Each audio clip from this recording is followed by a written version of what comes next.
You want to know what kind of homes are available in Gainesville in the $200,000 to $300,000 range? Let's talk about it.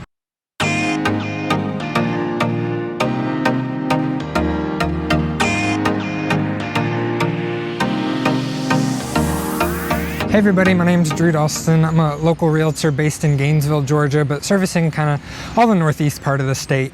And today I wanted to take a look, like I said in the intro, at one of the areas of Gainesville that I think you should start looking if you're looking to buy a home in the $200,000 to $300,000 range. I am in South Gainesville, currently walking in the Chicopee area. Still Gainesville address, but the Chicopee neighborhood. And I wanted to highlight this area for a few reasons. I think it's an interesting spot. You're gonna definitely find a lot of homes that are in that price range that we're talking about, although it's certainly not the only place to find homes in that price range. But the reason I wanted to start here, well, one, there are several that are active in that price range at the moment as of filming this video. And we'll get to some of those a little bit later. I'll pop up some information about those. But the other reason I wanted to start here is I think it's a really great area as far as proximity to a lot of things. You are really close, just down the road that way, actually, where I'm walking. Just down the road that way, you're gonna have access to 985, which is kind of the major highway servicing Gainesville, particularly on the south side. You get 400 that goes up to Cumming and North Atlanta, Alpharetta, that area on the north side of Gainesville.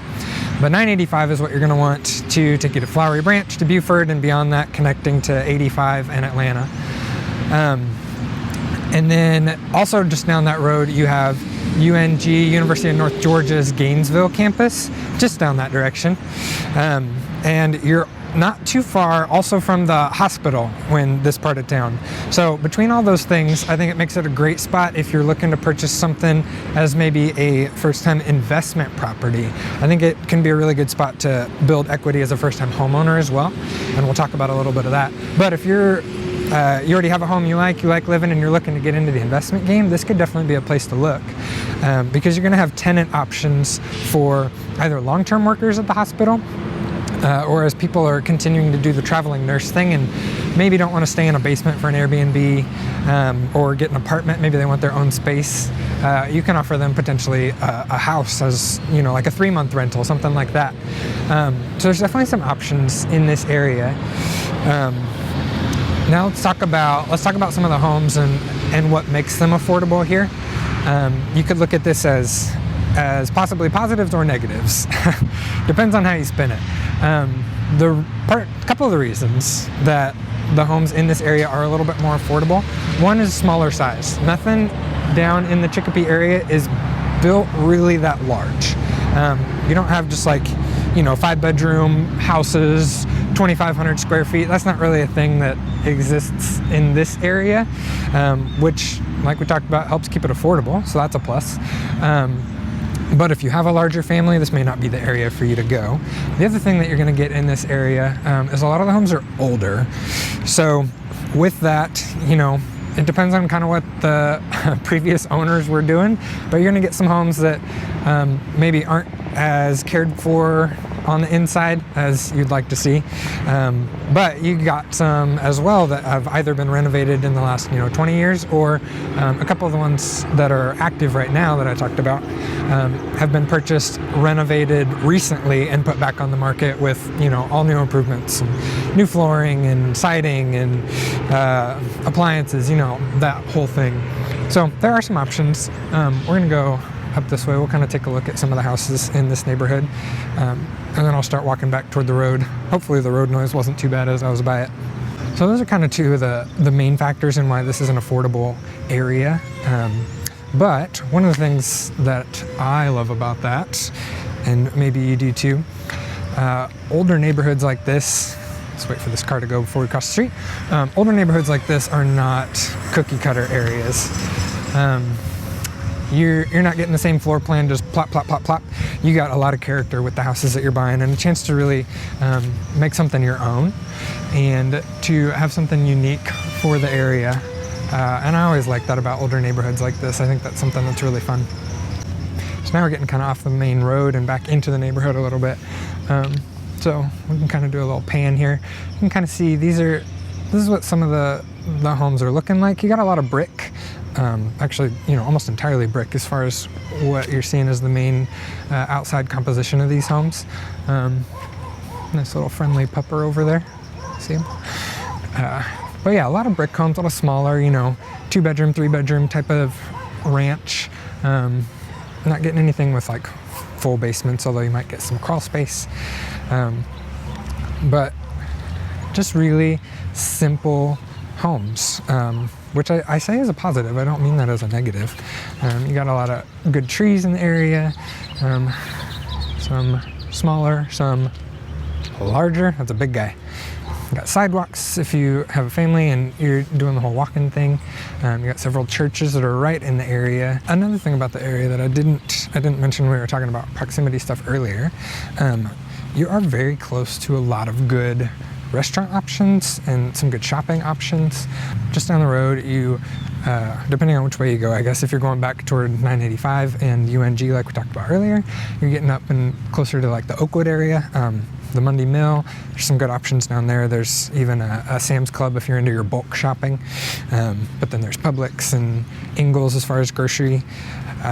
One of my favorite restaurants is down that way. It's called Big Burrito. Think about like Chipotle style, where you go in and you choose your medium, burrito, bowl, nachos, whatever, and then you add all your toppings. Except instead of Chipotle, it's local. They actually used to own a restaurant on Atlanta Highway called El Griton, and when my wife and I got married in 2019, we had them cater our wedding, so a little biased toward them. But you should go check out Big Burrito right off of exit 17 on 985. So good. And then if you go the opposite way of what we were talking about, away from 985, you're 10 minutes from the Gainesville Square and all the options that has to offer, which is a lot and continuing to grow. We're adding stuff every day, it feels like. Tons of stuff. Right across the way, maybe I should get a little bit closer.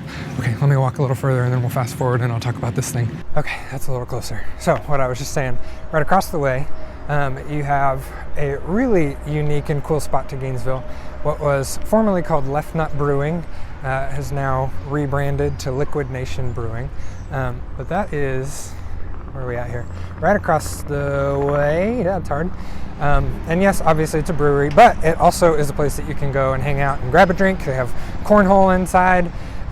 They have TVs, for sports, whatever. And my wife actually has organized 2, I think, different baby showers in a back room that they have. Was a really great space for it. They were very accommodating. They mainly just asked that a certain percentage of the guests buy a drink. It was a really, really fun vibe in there, but I would definitely recommend that as a spot. And then let's see, I think this is the last thing I have to talk about for this area, something that is near and dear to my heart that I'm very excited about, but I didn't want to start with it because the road noise is going to be a little bad when I'm talking on camera. But one of the initiatives that has been going on for I think a couple of years and isn't quite finished is the establishment of a greenway trail from downtown Gainesville near the square all the way to Buford, which is pretty far. I'll see if I can pop up a map or a picture, see if I can find something when I'm in the editing process here. But part of that trail goes right here. And there's lots of different sections of it that are finished, even though it's not entirely connected. And this is one of them. So if you're a walker, if you're a biker, runner, any of those things, you have right in this Chicopee area, you got path going that way back into town. And then this is going to 985. But they're nice wide sidewalks. This is obviously meant for pedestrian traffic, not just like neighborhood sidewalk. Ooh, that truck was loud. But all of the Chicopee neighborhood is just right back that direction. So you're very close here. I'm gonna get off the road or away from the road because I think the road noise is very, very loud, probably, unless the microphone's doing a great job. I hope it is. But that's what we got for highlighting this area of town. Like I said at the top, this is definitely not the only place to find homes in the $200,000 to $300,000 range. But it is an area that I wanted to highlight because I think there's some good options, and I think it's a really fun and unique neighborhood for lots of different people, whether you're a first-time home buyer looking to build some equity, or if you're an investor looking to get into the game. I think this could be a good spot for you. Now we're gonna hop on over. I'm gonna quit filming here, and we're gonna hop over to a little bit different format, and we're gonna look at the homes that are available currently, so you can get a little bit better idea at what kind of thing you might be able to buy here. So we'll see you in that portion. All right, so back home now to take a look at those active listings. Like I said, I'm just using Zillow because that's what the average consumer has access to and is going to see. So it felt like an easy way to just quickly go through them. We're going to start with the lowest price here, which is listed at $240, and a large 1 square foot. It is not 1 square foot. I was able to look it up somewhere else, and it's 896 square feet. So that comes out to an average price per square foot of about $268, which is a little bit high. I actually think all three of these are probably just a little bit high, but we'll kind of click through some pictures here, see what we got going on. So it's a 2-bed, 1-bath for this one. Of the 3 that are currently active, this one is in the worst shape, but it also gives you the most ability to customize and make it your own. So you can see floors, it's not in the best shape. Like I said, a little bit of work to be done on this one, not huge, and I think that's reflected in, go back here, I think that's reflected in, you'll see it's been sitting here 25 days, and they are saying that it's sold as is, so you do see that that exists. But you also see they highlighted some of the things that I highlighted. You got nature trails, I guess just that, but yeah, like I said, it's a good spot to be. Older home, like I was saying earlier, 1926, so we're getting on almost 100 years. That's pretty impressive, actually. This is one option that you have. Like I said, of the 3 that are actively available right now, this is probably not the nicest of the 3. So we'll take a step up here as far as price. This one's at $250. Both of these next 2 have had a lot of work put into them. It looks from the outside anyway, like fully renovated, fully new. And even the description here on this one claims that it is completely renovated, new floors, new bathroom, new everything apparently. So, and this one's only been on Zillow for 17 days. I do think it's still just a little bit high as well, but you know, at $250, 2-bed, 2-bath, this is actually a few less square feet, so that's going to come in a little bit higher than the $268 a square foot even. But let's take a look, see what we're looking at here. Looks like the sod has been laid that they talked about in the description. And exterior, it's a lot of exterior shots. Exterior definitely looks nice. Here we go. So you're getting interior, it's not a huge space, but it looks nice. You got the recessed lighting. I'm sure that was an addition from 1930 when the home was built. Nice countertops, cabinets, vent hood. I mean, just nice and clean. Nothing, I like this tile, that's nice. Just, yeah, looks nice. It looks like they chose some nice pieces, flooring. If you're looking to sell your home, take note, neutrals, whites, that is just safe. It's just safe. It's nice. I like the splash of color there. So yeah, again, not a huge home, 2-bed, 2-bath at $250, and like I said, I think this one's probably just a little overpriced as well. However, it's a lot nicer than the last one for only $10,000 more. So if you're comparing between those 2, much better.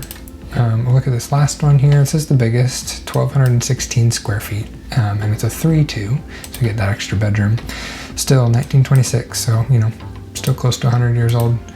Take a peek, see what we're looking at here.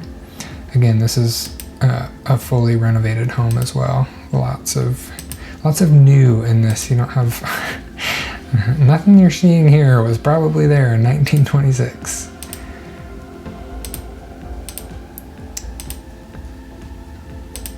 Interesting, the solo shot of the faucet there. Oh, sliding barn door. That's fun. Staying trendy.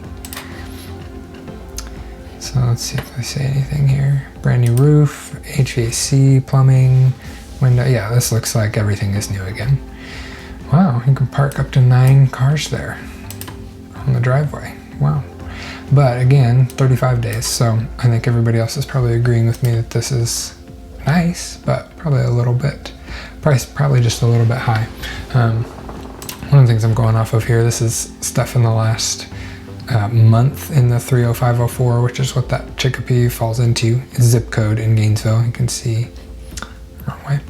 You can see here, here's kind of like downtown-ish, right about there. And this is what we're looking at. So in the last month, we've got 19 new listings, 15 closed. This number right here, the average price per, oh gosh. This number right here, the average price per square foot is what I'm looking at. However, we're gonna just, because that first one that we looked at, this one right here is listed at 1 square foot. This is skewing everything because it's coming out at 240,000 a square foot. So we're just gonna not do anything with that. Right here, 238 for the closed transactions per square foot. Everything on our list is coming in quite a bit higher than that. So like I said, I think they're a little high. So if you're willing to negotiate and bargain a little bit, there are definitely homes to be had in that, what we were talking about, that 200 to 300 price point, starting, you know, probably honestly below that, and then a little bit below these as well. So if you're looking to kind of get in an entry level price point, I definitely think there are options to do that and to make it happen in the 200 to 300 price point. And like I said, it's not the only part of town to be able to do that price point, but also, like I've said, there's some kind of perks and amenities to being in that area as far as location and proximity to certain things. I think it's a great spot. So if you're interested in, you know, looking at that price point, I definitely think there are things that can be found. And there are some other things that exist on the market now, and things are coming on the market every day. It's a dynamic market and things change daily, weekly, certainly. So if there's something you're looking for, but you don't want to maybe do the legwork, please reach out. Let me know what you're looking for. I'd be happy to keep an eye out for you. I'd be happy to do that. So that's what we got here. I hope you enjoyed this. I'll be making other videos like this at different price points, different areas of town. So if you want to make sure you don't miss any of those, make sure you subscribe to the channel. We'll be having stuff come out on about a weekly basis, maybe a little bit more frequently even. So make sure you subscribe. You can hit the bell if you want to be notified, but it'll probably pop up in like a news feed or something if you're just subscribed. Make sure you're not missing any content. And if you're getting ready to make a move to the Northeast Georgia area, even Gainesville specifically, whether that's 9 days from now, 90 days from now, let me know how I can help you with that. I want to make that a smooth move and a smooth transition for you. So whether that's buying, selling, both, please reach out. I'm a phone call away, text, email. However you need to reach out to me, I'll respond, and let me help you make that a smooth transition. So that's what we got for this video. We'll see you next time.